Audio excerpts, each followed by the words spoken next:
Well, hi there, folks. This is your host, ID Jester. Thanks for checking out my video.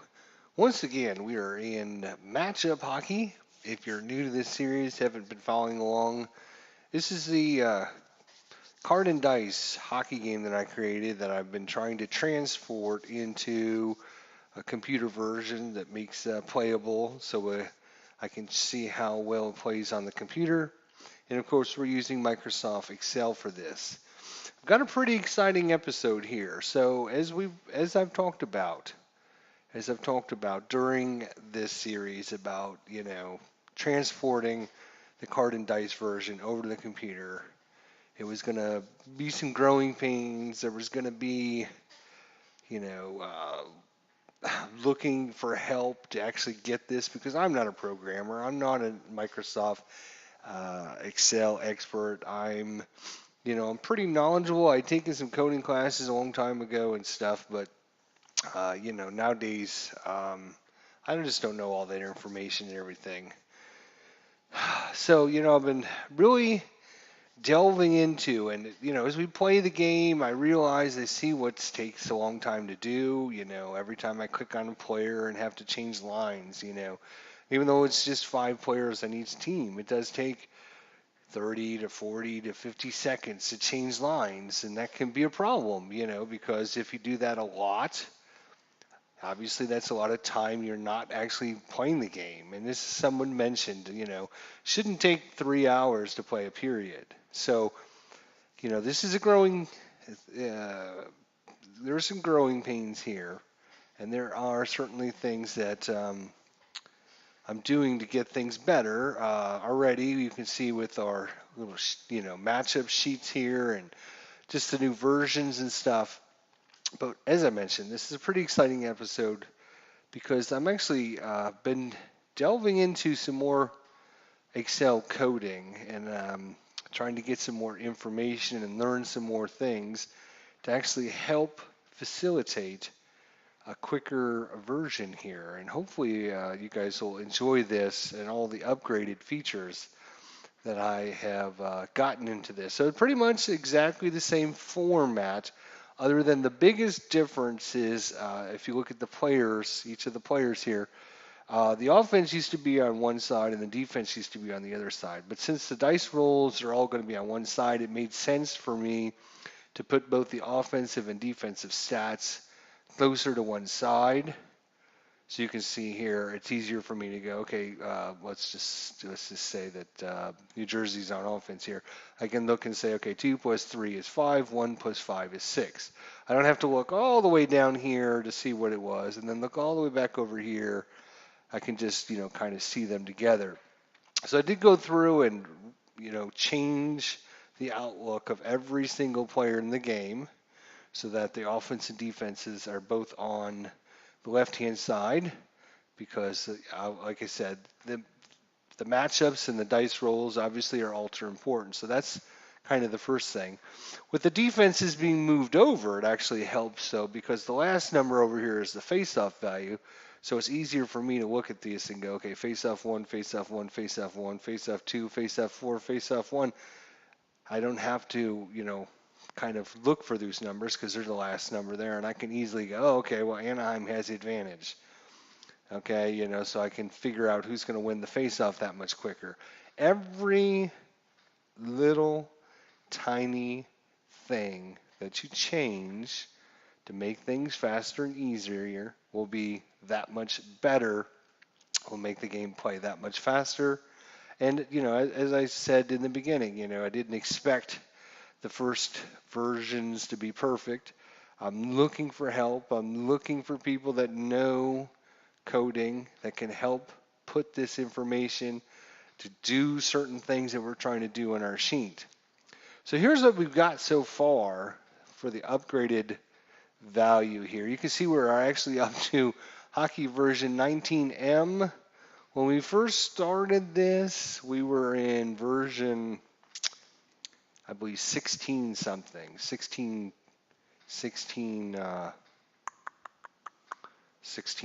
or 16B or something like that. Anyways, we're up to hockey version 19M, And I've actually got some codes that I've been able to put into the system here. So as I mentioned, let's look at a few things here.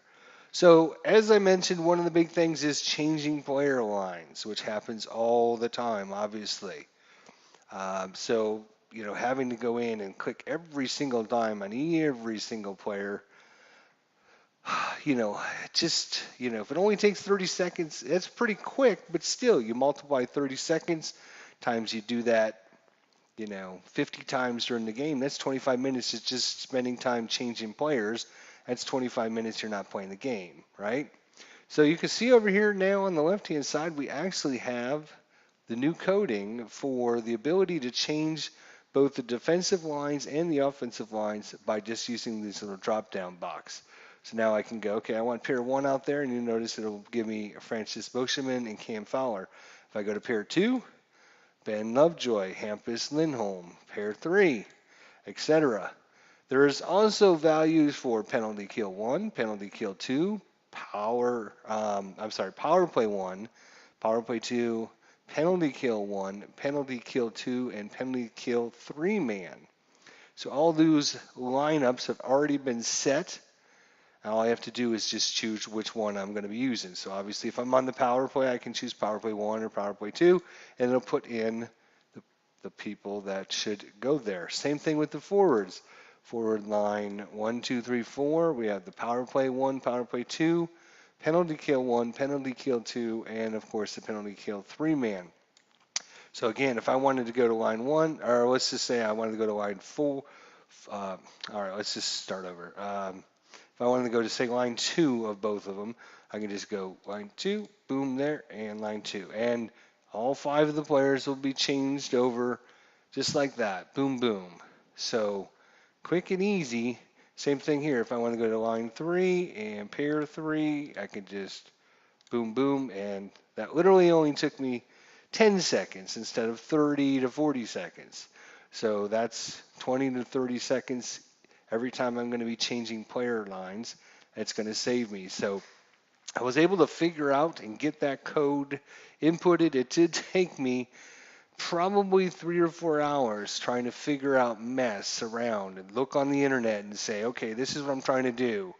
I'm trying to take um, I'm trying to take a value from a cell and copy it into another cell and create a list of those cells that I can use. And getting on the different websites and looking at, okay, well, this is what you can do, but of course nobody's doing a hockey demonstration of it. They're doing it for businesses and stuff like that. So I took a little bit of what I learned and actually was able to create the list, and then I actually was able to figure out how to get it so I could actually have a drop down, which will actually change the players. So yay for me, I'm pretty happy about that. So now, obviously, when I'm running both teams, I can do that pretty quickly and easily.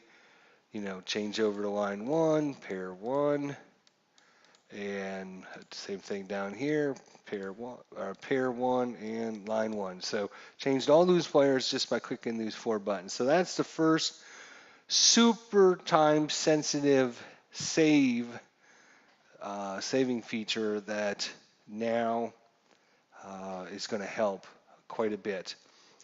So the other thing is, if you just wanted to play the game and not keep track of all of the stats and everything, obviously it would go by so much faster. But obviously, I want to try and keep the stats for after the game and such. So, who scored the goals, when the penalties were. And that was kind of a time-consuming process there as well. So you can see now, well, let's look at the penalties first.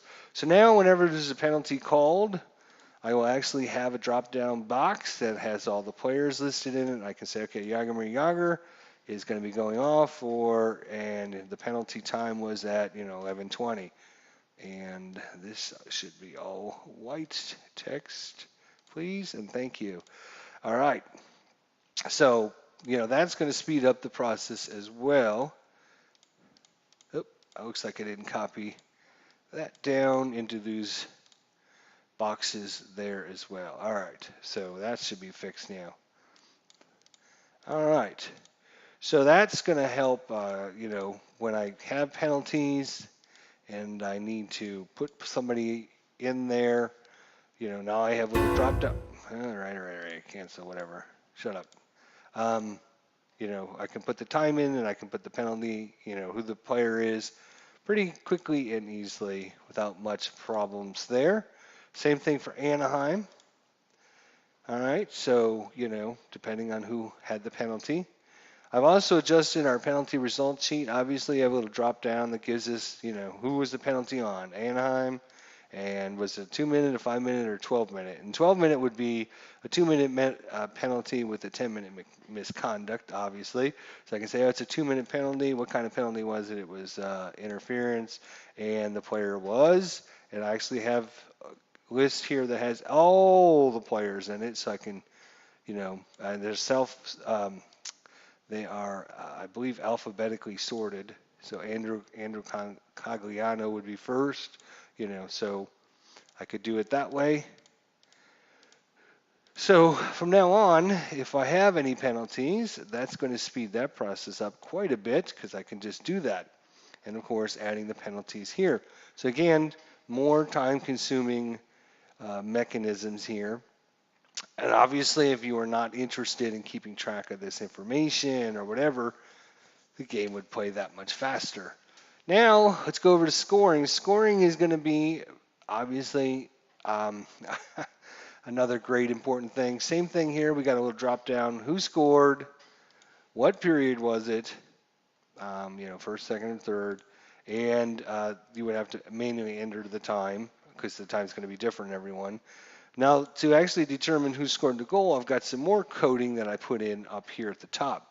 So basically, when somebody scores a goal, you're going to put in the goal scorer up here. We will say it was, let's choose somebody that hasn't scored a goal here. Hampus Lindholm there scored the goal. First assist, of course, we're going to be looking at our new first assist and second assist box. So obviously, whoever shoots the puck will know who shot the puck, and then we'll look and say, okay, left defense was Andy Green. So Andy Green, actually, we should be looking at up here. Left defense is Francis Boseman. So we'll look at Francis Boseman. There we are. And second assist goes to the center, which in this case is Ryan Getzlab. So I'm going to be putting this information in, obviously, a lot faster now. And then special down here represents if it was a power play or shorthanded goal, you could put that information in there. Once you decide this information, I've got it coded so that this box will actually read this information off. And then what all I have to do is copy and paste the text in, and bam, there we have our goal. We have our goal scores just by using that sheet. So super quick and easy. Hopefully, if we actually get a goal to happen when we play, we'll get to see that that mechanism there as well. So right now I'm just going to delete that because we don't need that. Got some boxes over here that I have to unmerge. There we go. All right, so as you can see, lots of upgrades so far. Probably you notice that some of the stuff here in the middle has been changed, and some of the stuff here in the goalie boxes have been changed. So I kind of rearranged things a little bit, and now you notice there's actually two boxes up here. One says saves and one says shot B.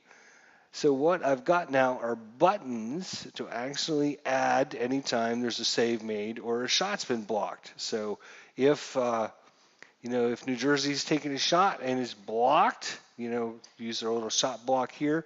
If the shot was blocked, all you have to do is click this button, and you'll notice the number goes up 1 point. So I can just keep track by just clicking the button every time a shot block happens. Same thing with the save. When the goalie actually saves the puck, instead of having to go in and manually do everything, you can see right now he's got 14 saves. I can just click it, and then notice it goes to 15 saves. So same thing down here with this goalie as well.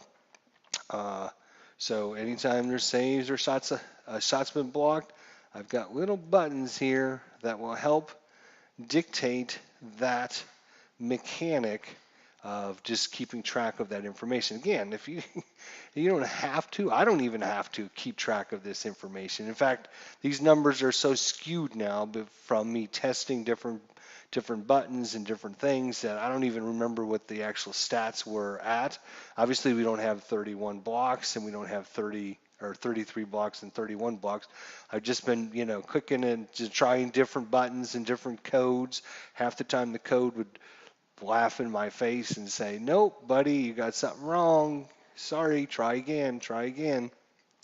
Um, so the other thing with this is I kind of the shot, the goalie and the goalie roll and the shot rolls are kind of up here. I put them down here, kind of near more where the numbers are, so it's easier for me to look.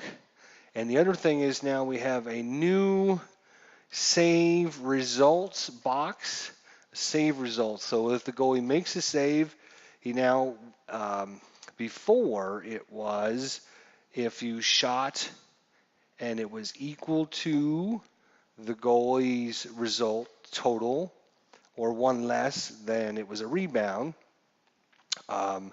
If not, then the goalie could just hold it and decide what he wants to do with it. Now you will actually have a save result box here. So if the goalie makes a save and it's not a rebound, you can see what this this represents here is he's saved and the save result is given to a defensive player. So he's given it to he's given it to one of his own players.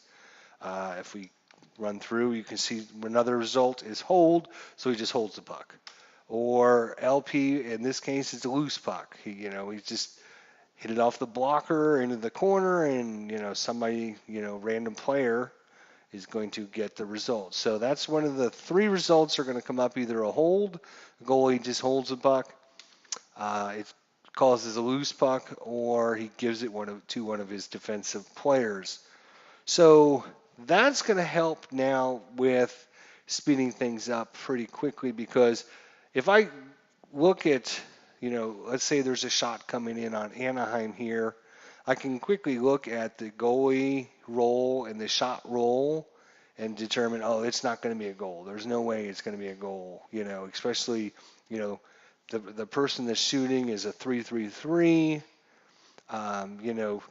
Basically, you're going to have a higher dice roll than the goalie, unless you're one of the real elite scorers like Ryan Getzlaf.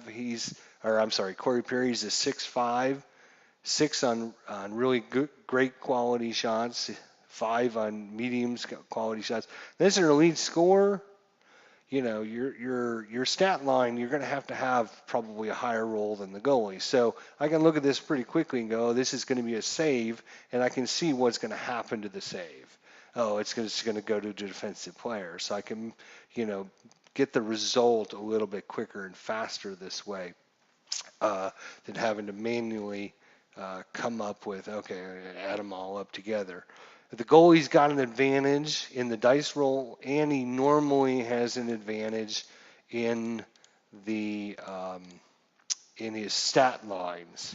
Normally has, most of the goalies are going to have 4s, 5s, and 6s, while most of the players are going to have 1s, 2s, and 3s, and you're going to have those occasional 4s, 5s, and 6s, that are going to go to the better.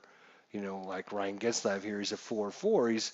He's an above average goal scorer. He's actually pretty decent. So he's got 4-4. Corey Perry's like one of the best in the league. He's got a 6-5, so he can match up, equal. So his dice total was pretty equal. Then he's got a chance to score. But anybody else, especially defensemen, it's 2-2-2. Defensemen, they're only going to score maybe, depending on the different players, you're talking maybe 6 goals a year. So they got a low chance of scoring anyways. So they're going to have to get that result is like the goalie roll is going to have to be a 1 or 2, and their shot's going to have to be like a 5 or 6. If it's not, they're just not going to score. So they have just a low chance of it happening. So I can look at this and go, oh, okay, well, Cam Fowler 2-2-2. No, he's not going to do it. And the puck was given off to one of his defensive players. So boom, that easy. Of course, we got to check our shot block first before all that happens. So that's kind of the new mechanic there is the result when a save happens, and instead of just randomly determining it for the player, it's now coded into the game that says this is what happens when the goalie makes a save. He either gives it to one of his defensive players, he holds it, or a loose puck results. The other thing, just for my own personal, I think the shot totals were getting a little bit more than normal, and I think that was because on the shot on goal result, there was the automatic save and face-off result, right? Well, I've changed that now from a save and a face-off to the shot goes wide, so it's not counted as a shot save for the goalie. It's not counted as a save, and then it results in the loose puck. So they shot it wide or deflected off a defender or whatever, and now a loose puck happens. So that'll keep the shot totals a little bit more in line of where I want them to be. Okay, so the new mechanic here with the goals and being able to do that and the penalties and getting all that coded in very quickly and fast. Just the change here on getting the different lines in quickly and easily is going to just save a ton of time. The saves and the shot blocks again, it's only for people that are interested in really fine tuning and keeping track of stats that might want to keep track of that. And that's what I'm trying to do because I want to play some of the games and I want to compare some of the stat lines. But now that this game's been totally ruined with all my coding and everything. Now here's the biggest change, and let me tell you folks, this was the hardest thing to code. I couldn't get it. I couldn't figure it out. I posted on some of the message boards. I had 3 or 4 people reply back to me and say, oh, yeah, try this, try that, try this. Finally, I got one that didn't work correctly, but I was able to edit it and get it to work. And what I want to do is, obviously each play is 20 seconds long, so I want to have a button that every time I click it, the time is going to go down by 20 seconds. So I don't have to manually come in here. And this is going to save a lot of time too, because every time I got to click in here, and go, okay, and find the next thing on the list and say, okay, it only might be 5 seconds worth of time. But if you do that, 60 times in a period, right? So 60 times 5 seconds is like another 5 minutes I'm saving. And all I have to do is just click on that button right there. Boom. When the end of the play happens, I just click time, and you notice it'll drop down by 20 seconds every time that I do that. So I have to make sure you'll notice it'll roll the random numbers on the rest of the page. So I can't click this button until I have all the results done, because if I don't, then some of the results will change. But basically, as long as I keep clicking this, it will just go down all the way through. And the super cool thing is when it actually gets down to 0, when it gets down to 0, when I hit it the next time, it'll reset back up to 20 minutes. So there we go. So it'll be ready to go at the next period just automatically like that. That is, I've been stressing out over that one for the last couple days. I've been working, obviously, as you can see, hard to try and get some of this automated, trying to get this fast. Obviously, I want to get, I'd like to play a whole period or a whole hockey game in maybe, an hour and a half at max. I'd like to have a nice quick game. It's easy to play. It's people nowadays, they don't have 5 hours to sit down and simulate one game. They want to get it done pretty quickly and pretty easily. So everything I'm doing is just to try and speed the process up, keeping things going forward faster and faster and faster. I'm still looking at a few things to see if I can figure out. I don't think it's even going to be possible, but what I'd like it to do is basically, let's say Ben Lovejoy is going to, if New Jersey wins the matchup here and Travis Zajic gets a shot, I'd like it to read the result from, okay, well, they're going to get a pound sign shot. So the pound sign shot is obviously for Travis Zajic as a 2. So I'd like to automatically, put the 2 and the dice roll and add them together, figure out where the shot's going to go, take that information off the goalie, in this case low, so it's going to take the 6, add that automatically to the dice roll and put those 2 numbers in there so I can get a total right off the bat, boom, without having to calculate it up myself. But of course, I am like 10 steps. No, I'm more than that. I'm like 50 steps ahead of where we were just a few short days ago. If you look back at a couple of the videos before and how long things took, I think now just changing lines and being able to click buttons to adjust things and clicking buttons to make the time automatically go. Like I said, that was, I really wanted something like that. I mean, I could bring up, a list and choose the time off the list, but that was just, like I said, it was 5 or 6 seconds. That was just something that was excessive. The 5 or 6 seconds didn't need to be there if I could just boom, click it and be done with it. You see, I mean, that took me less than half a second. In fact, I can look at the results, find out what happens, boom, and come over here and we're rolling another play. So, I mean, just having that is going to save a whole bunch of time for the game and everything.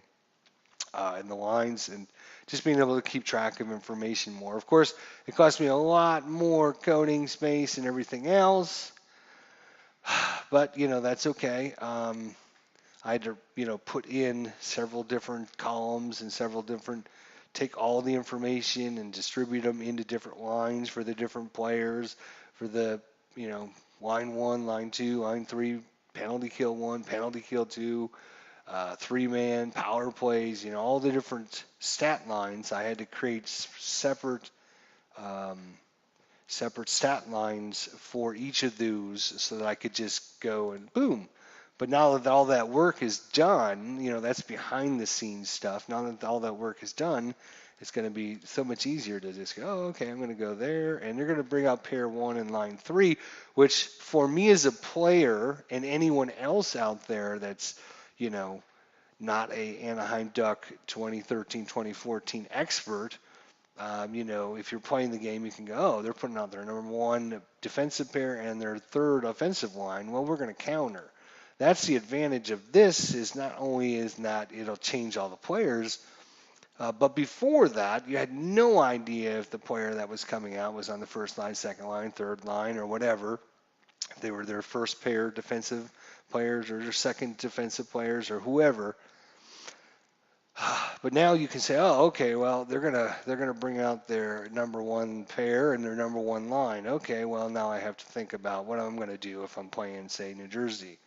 I am thinking about even coding it so that since you're playing one of the teams, I might just randomize AI for the computer to determine who they're putting out there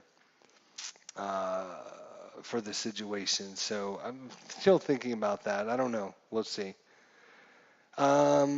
So yeah, so just being able to change lines quickly and easily and being able to see, oh, okay, they're bringing out their number 1 line and their number 1 defensive pair.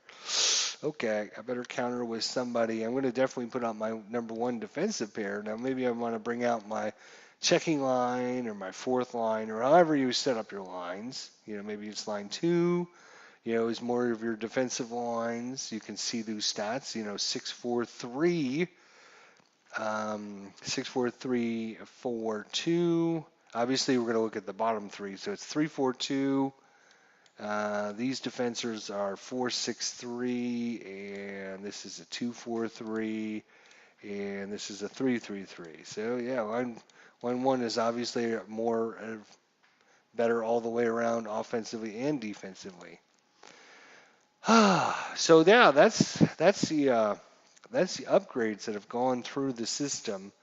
Again, I would kind of like it to auto some more stuff. More stuff is obviously better. Um, for example, if New Jersey wins, if New Jersey wins this, uh, I should be able to determine, oh, they went into the offensive zone and have some kind of coding so that, obviously it's not going to take the puck, but what I could do is, have the rink coded into different cells, and in some of the cells, when this result happens and the puck goes into the offensive zone, it would change the color of this cell. So if this was our hockey rink, maybe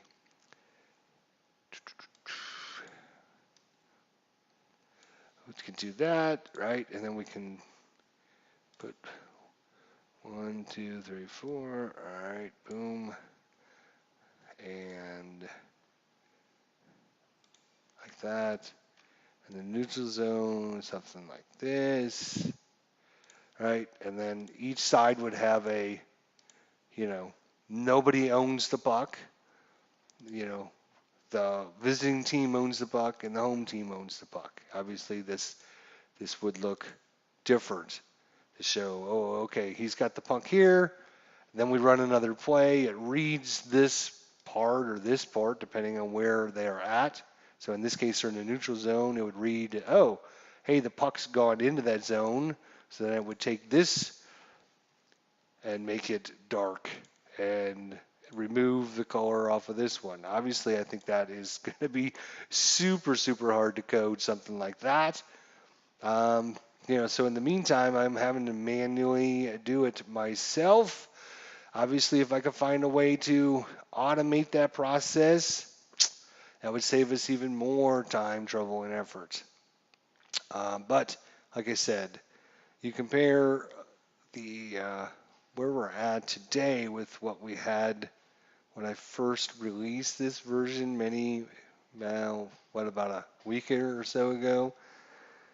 The good old days, right? So it's much more in depth, much more automated, much more easy to be able to do things, obviously, with the saves and the shot blocks and the timing and adding the different players in, for the penalties and the timing and everything like that. So hopefully, when we actually get to play it, we will see all these advantages. We'll probably come back and just play the third period. I'm just, like I said, I'm kind of ignoring the saves and shot blocks right now because I've been messing with that stuff and just clicking around on them, and I don't even know what they were originally from last episode. I guess I could watch it episode to see what they ended up being. But we'll, play the third period, get to try out the new format in the next episode. So I hope you look forward to that.